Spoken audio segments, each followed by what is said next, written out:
Hi guys, in this video I'm going to show you how to stake your kernel on Binance and get up to 35% APR. First, you have to buy kernel token on Binance, or you can transfer your kernel token to your Binance account. I will buy the kernel. I will choose kernel USDC pair and I will buy, let's say, all the USDC I have.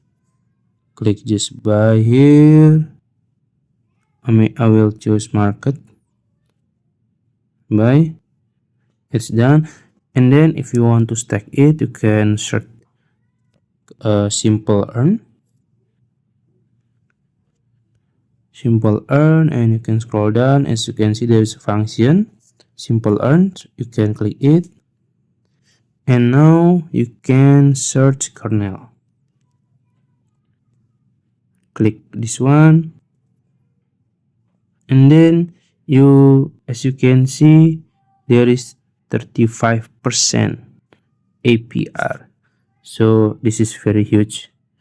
Okay, so I will just click max here, and then you can see there is estimated daily rewards, and then you can check this one and you can click confirm. Subscription successful. That's it. And if you found this video helpful, please like this video and subscribe to my channel. Thank you.